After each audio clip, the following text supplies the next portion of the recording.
A fire doesn't care who owns the gate. It only cares how long you make it wait. The first thing I smelled wasn't smoke. It was hot asphalt baking under a July sun, mixed with the sharp scent of fresh paint drying on a brand new metal toll booth that had no business standing where it did. Then came the sirens, one after another, loud enough to rattle the windows of every million-dollar home lining the ridge. I looked up from my porch just as the first fire engine rounded the curve, red lights flashing across the pine trees, its diesel engine growling with the urgency that every firefighter knows by heart.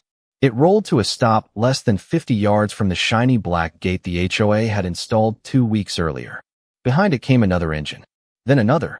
Before long, there were 11 fire engines lined up bumper to bumper on the narrow access road my father helped design nearly 30 years ago.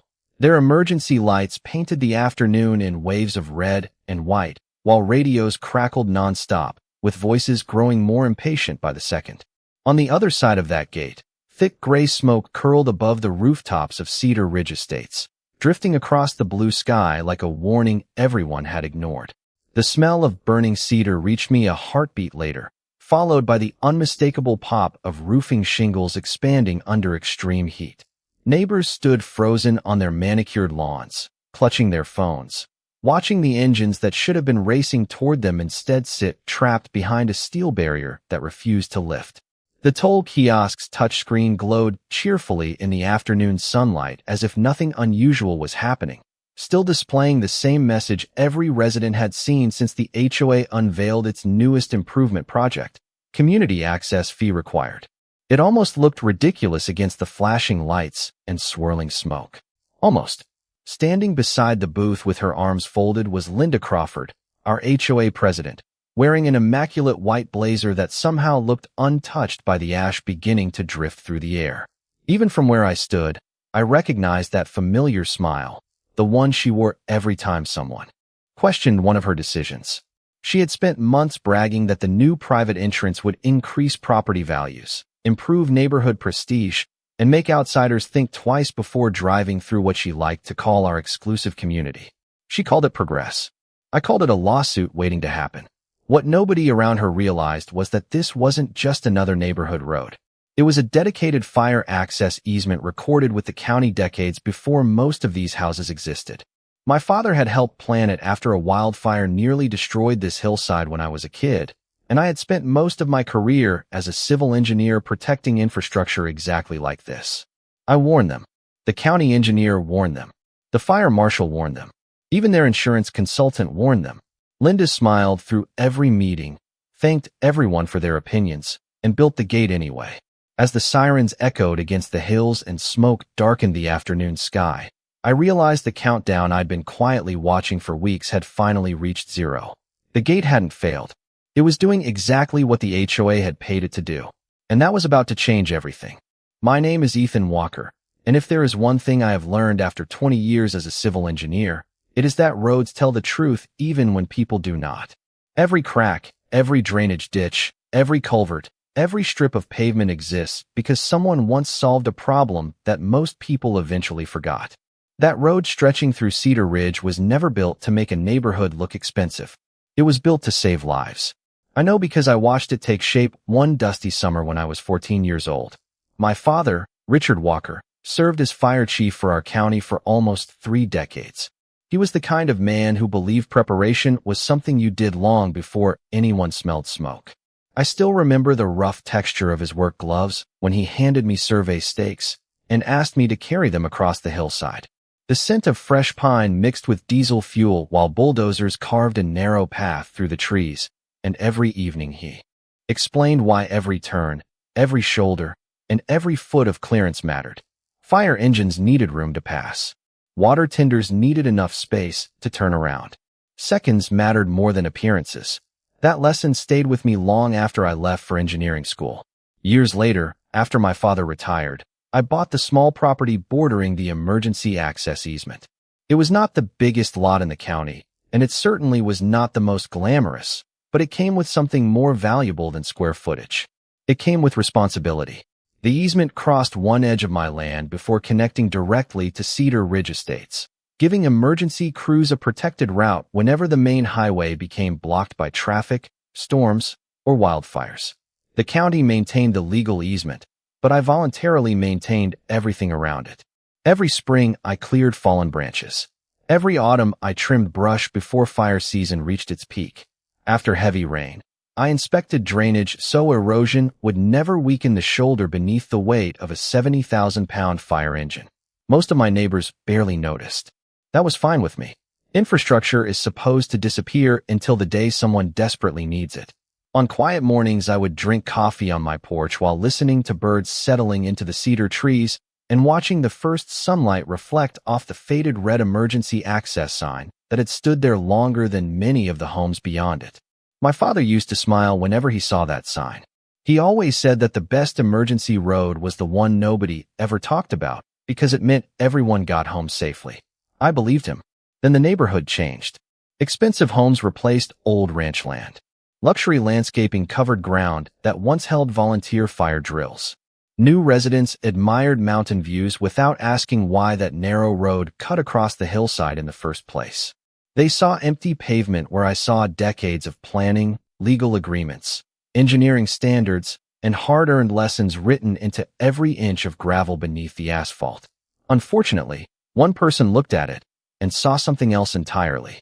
She saw an opportunity to make it exclusive. Linda Crawford arrived in Cedar Ridge 5 years before everything unraveled, and within 6 months, she had somehow convinced half the neighborhood that she alone understood what luxury looked like. She drove a spotless white Range Rover that always smelled faintly of expensive leather and lavender perfume whenever she stepped out, wore perfectly pressed linen outfits even during community cleanups, and spoke with the polished confidence of someone who never expected to hear the word no. Before long, she became president of the Homeowners Association, and the monthly meetings slowly transformed from discussions about landscaping and maintenance into presentations about branding, exclusivity, and what she proudly called premium community experiences. Every proposal came with glossy renderings, carefully rehearsed speeches, and promises that property values would climb if the neighborhood looked just a little more prestigious than the one across the highway. Decorative stone walls appeared first, then imported palm trees that struggled through the mountain winters. Then oversized bronze entrance signs illuminated all night long. Every project cost more than the last. Yet few residents complained because the neighborhood looked newer, cleaner, and more expensive with every passing month. Then one evening, she rolled a large architectural drawing across the meeting room table and tapped the narrow emergency road with a perfectly manicured finger. "This," she announced with a smile, "is wasted potential." The room grew quiet except for the soft hum of the air conditioner. According to Linda, too many delivery drivers, hikers, and contractors occasionally discovered the emergency route and used it as a shortcut. She claimed that exclusive communities controlled access, and if Cedar Ridge wanted to compete with high-end developments outside Denver, it needed a grand private entrance complete with decorative gates, surveillance cameras, and electronic toll access for approved visitors. Some neighbors nodded immediately. Others looked uncertain. I raised my hand and calmly explained that the roadway was protected by a recorded emergency access easement and could not legally be obstructed. Linda barely looked in my direction. She thanked me for my technical opinion before telling everyone that modern technology could accommodate emergency vehicles without any problems. She spoke so confidently that several board members actually applauded. Over the following weeks, construction crews arrived before sunrise. The air filled with the sharp smell of freshly cut steel, concrete dust, and diesel exhaust as excavators dug trenches beside a road that had remained untouched for decades. Massive stone columns rose on both sides of the entrance. Thick black steel gates were bolted into reinforced foundations. Security cameras appeared on polished metal poles, followed by bright digital payment screens and a sleek toll kiosk that looked more appropriate outside a luxury resort than beside a designated emergency corridor. Every afternoon, I watched another piece of permanent infrastructure being attached to a route that had been intentionally designed to stay completely open. Even the old emergency access sign disappeared one morning, replaced by a polished bronze plaque welcoming visitors to Cedar Ridge Estate's private entrance. The metallic clank of welding echoed through the valley while workers sealed the final hinges into place. Standing on my porch, I felt something heavier than frustration settle into my chest. They were not simply decorating a neighborhood anymore. They were rewriting the purpose of a road that had been built to answer emergencies, all because someone believed appearances mattered more than preparation. Linda smiled for photographs on opening day while residents admired the expensive stonework. I could not stop looking at the gate itself, because I knew steel does not care about good intentions. It only follows the commands of the person who locks it. The first official warning arrived 3 days after construction crews finished pouring the concrete around the gate. I happened to be outside trimming low-hanging cedar branches when a county inspection truck rolled slowly down the road, its tires crunching across loose gravel before stopping beside the entrance. The inspector stepped out carrying a clipboard thick enough to bend under its own weight. He stood quietly for several minutes, studying the gate, measuring clearances with a laser device, photographing every hinge, every concrete footing, every electronic arm, and every sign bolted to the stone columns. Even before he knocked on Linda Crawford's door later that afternoon, I already knew what his report would say. The road had been designed to stay open every minute of every day. That was never a recommendation. It was the condition attached to the easement itself. 2 weeks later, another vehicle arrived, this one belonging to the county fire marshal. I recognized him immediately because we had attended emergency planning meetings together years earlier. He walked the entire route with me, stopping every 100 feet to examine turning radiuses, shoulder widths, and the electronic barrier that now stood directly across the access lane. The afternoon air smelled of dry pine needles and warm metal as he shook his head at the keypad mounted beside the gate. "This cannot delay emergency response," he said quietly while making notes. "Even 30 seconds can change everything." His office mailed an official notice requesting immediate removal of every physical obstruction. Linda responded with a polished letter thanking the department for its concern before explaining that the system featured advanced technology capable of accommodating emergency vehicles. She attached glossy marketing brochures instead of engineering documents. The fire marshal was not impressed. Neither was I. A month later, the insurance consultant hired by the Homeowners Association attended a board meeting. He explained, in calm and measured language, that emergency access restrictions could expose the association to extraordinary liability if first responders experience delays during a real incident. He suggested disabling the barrier permanently or relocating the entire entrance to a different road. Linda smiled, thanked him for his professional opinion, and moved directly to the next agenda item without allowing questions. Several residents applauded her confidence. Others avoided eye contact. After the meeting, I walked outside beneath a sky turning orange with sunset and caught up with Linda beside her Range Rover. I kept my voice steady because engineering has taught me that facts speak louder than frustration. I reminded her that the easement predated the subdivision, that county records clearly prohibited obstructions, and that emergency infrastructure existed for the rare day everyone hoped would never arrive. She rested one hand on the vehicle door and gave me the same practiced smile she always used when dismissing inconvenient information. "Ethan," she said, "people worry far too much about unlikely scenarios. We have cameras, remote access, backup power, and trained security. Everything is under control." Her perfume drifted through the warm evening air while the electronic gate behind us opened smoothly for another luxury sport utility vehicle before closing again with a heavy metallic click that echoed across the hillside. That sound stayed with me long after she drove away. It did not sound like progress. It sounded like certainty. The dangerous kind. The kind that convinces people they have solved a problem simply because they spent enough money making it look sophisticated. Every expert who mattered had now delivered the same message, each using different words but reaching the identical conclusion. Leave the road open. Linda heard every warning.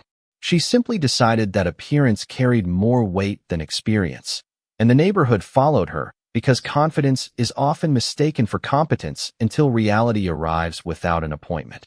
Over the next several weeks, I discovered something that engineering school never teaches you. Facts do not always win against comfort. Every time I walked into another homeowners association meeting carrying maps, easement records, or county correspondence, I felt like I was speaking a different language. Linda always spoke first. She stood beneath a polished presentation screen, clicked through colorful renderings of landscaped entrances and smiling families, and reminded everyone that home values had already increased since the gate was installed. By the time I was invited to speak, the room already belonged to her. I unfolded county plats across the conference table and pointed to the bold line marking the emergency easement. I explained how emergency infrastructure was designed with layers of redundancy because wildfires, traffic collisions, and fallen trees never followed convenient schedules. Some people listened politely. Others glanced at their phones. One neighbor actually interrupted to ask whether the bronze entrance sign would eventually include decorative lighting for the holidays. I remember looking around the room and realizing that aesthetics had become more interesting than preparedness. Outside the meetings, the neighborhood atmosphere slowly changed. People who used to wave during morning walks now offered polite smiles before continuing down the sidewalk. Conversations stopped when I approached the mailbox. One afternoon, I overheard two homeowners talking near the community garden. One of them nodded toward my truck and quietly said, "That is the engineer who keeps trying to stop progress." I almost laughed because maintaining an emergency access road hardly felt like opposing progress, but reputations spread quickly when repeated often enough. Linda understood that better than anyone. At the next board meeting, she thanked residents for supporting what she called a safer and more secure community. She never mentioned the official warning letters. She never mentioned the engineering objections. Instead, she displayed visitor statistics collected from the new gate system and proudly announced that unauthorized traffic had dropped by more than 80%. The room filled with approving applause while I sat quietly in the back listening to the soft hum of the projector and the steady tapping of rain against the windows. I suddenly understood that I was no longer arguing with one person. I was arguing with a story people wanted to believe. Even the local newspaper published a short community feature praising Cedar Ridge for its innovative private entrance. The accompanying photograph showed the polished stone columns glowing beneath evening lights. The old emergency access sign was nowhere to be seen. Seeing that picture left a strange weight in my chest because I knew exactly what existed just outside the camera frame. Every morning after that, I continued inspecting drainage ditches, trimming brush along the easement, and documenting the condition of the roadway exactly as my father had taught me. The scent of fresh pine still drifted across the hillside. Birds still settled into the cedar branches at sunrise, and the road itself remained perfectly capable of doing the job it had been built to do. The only thing preventing it from serving that purpose stood at the entrance, painted black, polished to perfection, and celebrated by the very people who might someday depend on the road beyond it. I stopped trying to convince everyone. Some lessons cannot be explained before they happen. They have to arrive on their own schedule, and infrastructure has a way of remembering every shortcut people choose to take.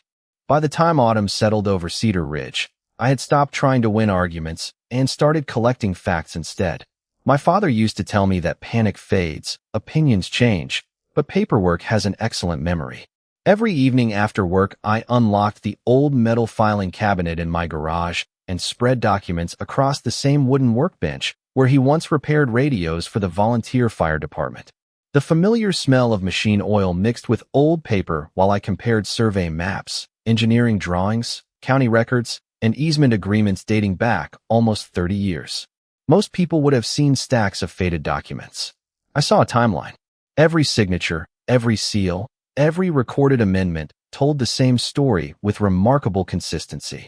The emergency route had never been intended to serve convenience, prestige, or neighborhood branding. It existed because the hillside had one dangerous weakness. If the main entrance became congested or blocked during a fire emergency, this road would become the only dependable route for first responders. Then I found something I had almost forgotten. Tucked inside an oversized county engineering folder was my father's original project binder. Dust drifted into the afternoon sunlight as I opened it, releasing the faint scent of aging cardboard and pencil shavings. Inside were handwritten inspection notes, photographs from the original construction, and a laminated emergency access diagram with bright red arrows marking the evacuation route. Folded inside the back cover rested a brass key attached to a faded tag that simply read "Emergency Gate Override." I smiled because there had once been a simple swing gate installed decades earlier to keep livestock from wandering across the road. It had never been locked. Fire crews carried identical override keys, and the barrier could be opened in seconds without leaving the driver's seat. The entire system had been designed around one principle: never delay emergency response. That old gate had eventually been removed because even a minor obstacle was considered unnecessary risk. Looking at the polished electronic barrier standing there now made the contrast impossible to ignore. The following morning, I visited the county archives and requested every recorded easement associated with the property. The clerk disappeared into the storage room before returning with oversized record books and digitally scanned plats that confirmed exactly what I expected. The language was unmistakable.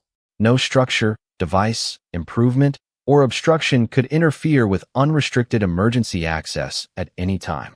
There were no exceptions for aesthetics, neighborhood security, or property values. I requested certified copies of everything, carefully filed them into waterproof binders, and drove home without contacting Linda or the homeowners association. There was nothing left to debate. The facts had already answered every question months earlier.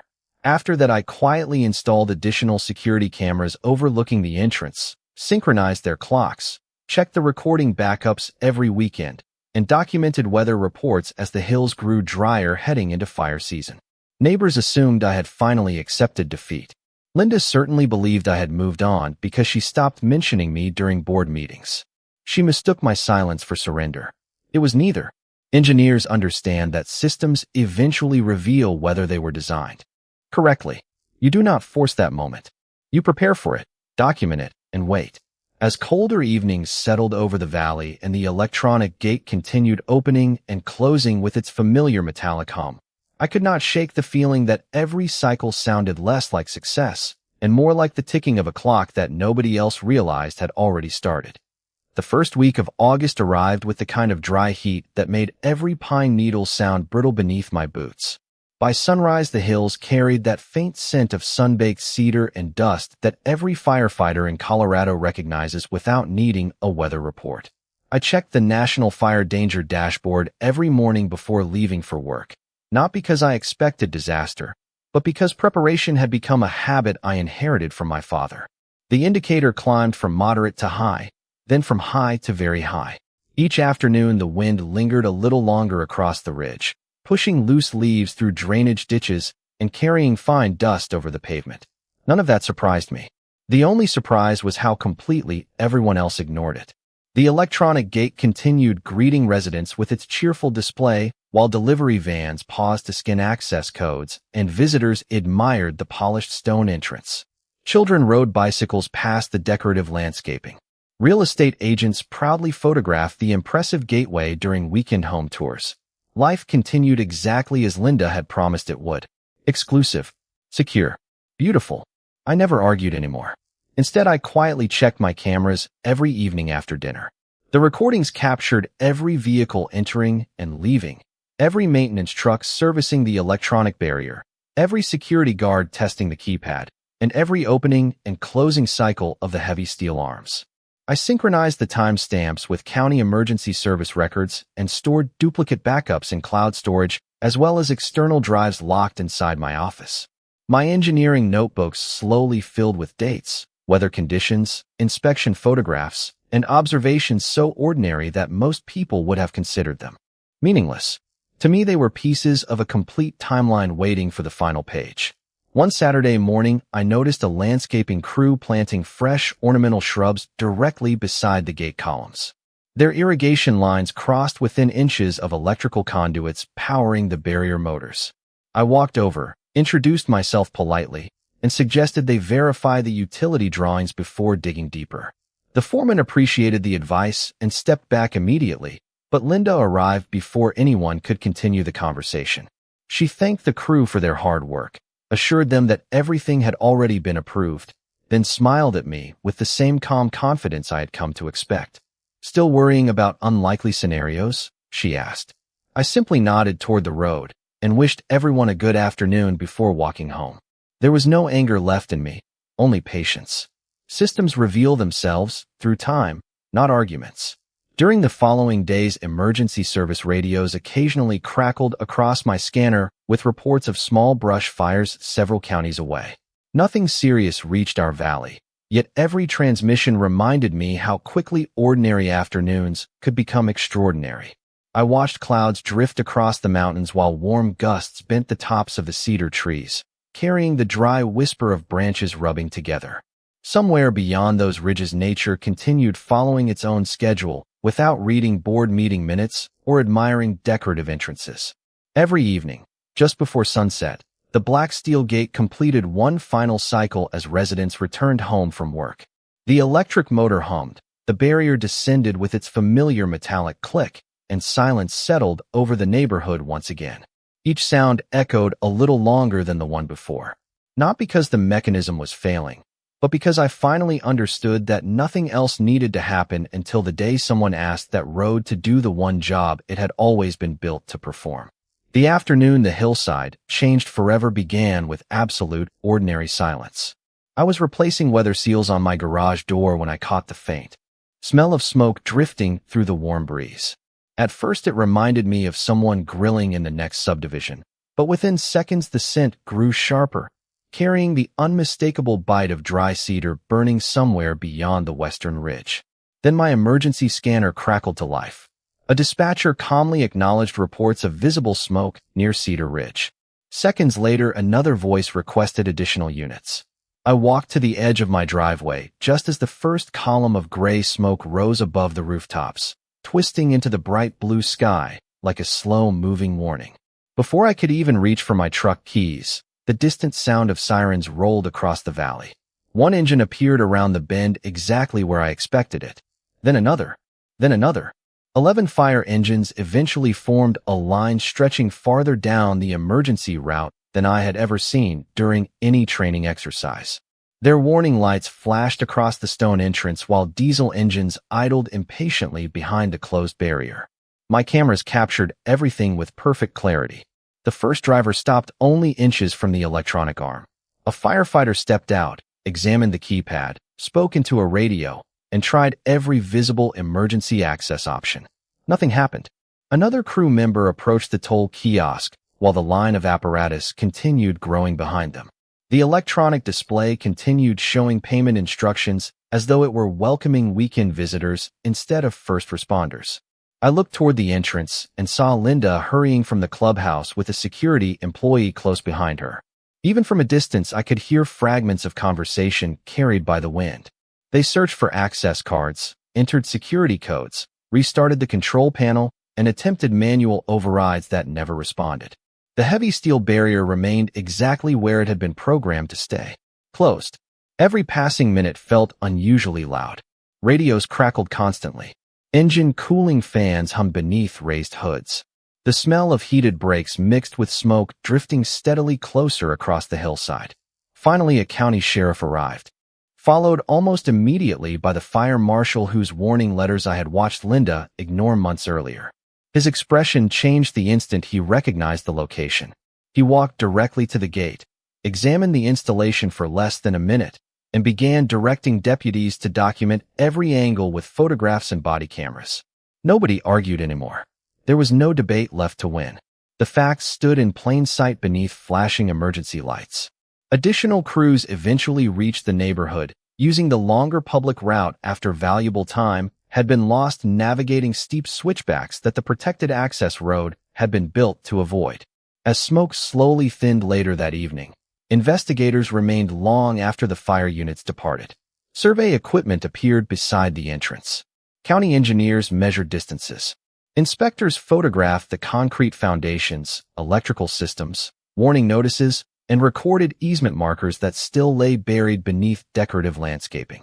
My security cameras quietly preserved every minute while backup copies synchronized automatically to cloud storage exactly as they had every evening before. Weeks of preparation had produced something far more powerful than an argument. It produced a complete record. Standing on my porch as the last emergency vehicle disappeared beyond the ridge, I realized my father had been right all along. Roads never lie.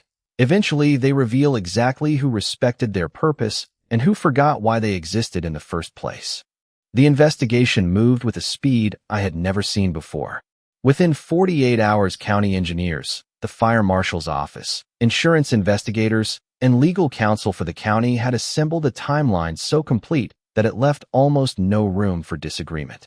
My camera recordings matched radio logs down to the second. The certified easement records matched the original engineering drawings.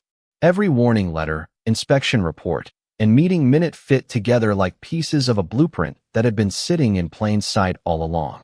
I attended only one hearing, carrying the same waterproof binder that had spent months on my garage workbench. I was asked a handful of straightforward questions about the road, its design, and its intended purpose. I answered each one with facts instead of opinions. That was all anyone needed. Over the following weeks, the Homeowners Association quietly suspended its toll program. Contractors returned with cutting torches and heavy equipment. But this time the sounds drifting across the valley were different. The metallic grinding that once announced construction now echoed like an apology. The polished black barrier came down first. Then the electronic payment kiosk disappeared. The decorative stonework surrounding the entrance was partially removed so the original roadway width could be fully restored. Fresh asphalt replaced the trenches left behind by utility conduits, and bright red pavement markings identifying the emergency corridor reappeared exactly where they had existed years earlier. A brand new reflective sign was installed beside the road. It did not advertise exclusivity. It simply read emergency access. Keep clear at all times. It was probably the least expensive sign ever placed in Cedar Ridge, yet it carried more value than every luxury improvement combined. Linda Crawford resigned before the association held its next election.